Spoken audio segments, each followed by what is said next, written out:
আসসালামু আলাইকুম সম্মানিত ভিউয়ার্স, কেমন আছেন? আশা করি সকলে ভালো আছেন। তো প্রতিদিনের মতো আজও কিছু ট্রেড করব। তো দেখা যাক মার্কেট কি করে, মার্কেটে কি করতে পারি, টিকতে পারি কি না পারি।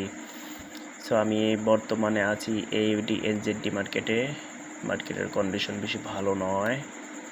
সো এখানে রেজিস্ট্যান্স লেভেল হলো, এখানে একটা রেজিস্ট্যান্স লেভেল ব্রেক করছে মাত্রই।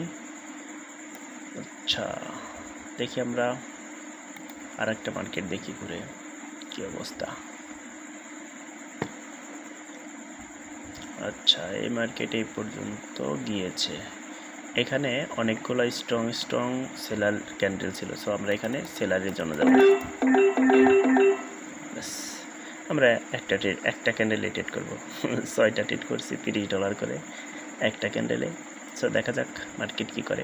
সো এখানে লজিকটা বলে দিচ্ছি যে কোন লজিকে এখানে ট্রেড করলাম। লজিকটা হচ্ছে, দেখেন এখানে কিন্তু দুইটা প্রথমে রেড ক্যান্ডেল দিছে, তারপর একটা গ্রিন ক্যান্ডেল আসছে, তারপরে বিগ রেড ক্যান্ডেল দিছে। রেড ক্যান্ডেল দেওয়ার পরে এখানে দুইটা গ্রিন ক্যান্ডেল আসছে টানা, তারপরে একটা রেড ক্যান্ডেল দিছে, তারপরে আবার গ্রিন ক্যান্ডেল দিছে। এই গ্রিন ক্যান্ডেলটা দেওয়ার লজিক কি জানেন? এটাই মার্কেট বহুত চেষ্টা করছে উপরে যাওয়ার জন্য, কিন্তু মার্কেট উপরে যাইতে পারে না। মানে বায়ার যত প্রেশার ছিল সমস্ত প্রেশার এই ক্যান্ডেলের ভিতরে দিয়ে দিছে বায়াররা।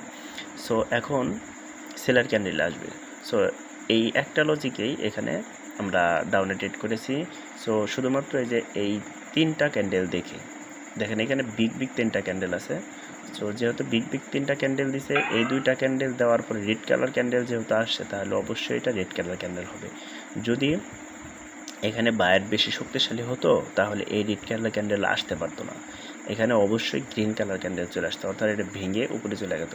মার্কেট কিন্তু সবসময় সাপোর্ট আর রেজিস্ট্যান্স এই দুইটা জিনিস ভাঙার চেষ্টা করে। মার্কেটের লজিকটা এটা যে মার্কেট সাপোর্ট এবং রেজিস্ট্যান্স লেভেল সবসময় ভাঙবে। দেখেন আমি কিন্তু বলছিলাম যে এখান থেকে মার্কেট ডাউনে চলে আসবে, দেখেন ডাউনে কিন্তু অলরেডি চলে যাইতেছে। সো আশা করি এই ক্যান্ডেলটাও রিড হবে, 100% রিড হবে। দেখছেন ডাউনের প্রেশারটা কি। আমি এখানে ট্রেড করব না। সো আমি প্রতিদিন এত ট্রেড করি না, সর্বোচ্চ একটা ক্যান্ডেল বা দুইটা ক্যান্ডেলে ট্রেড করি। সো লজিক্যালি ট্রেড করবেন, আশা করি ভালো কিছু করতে পারবেন।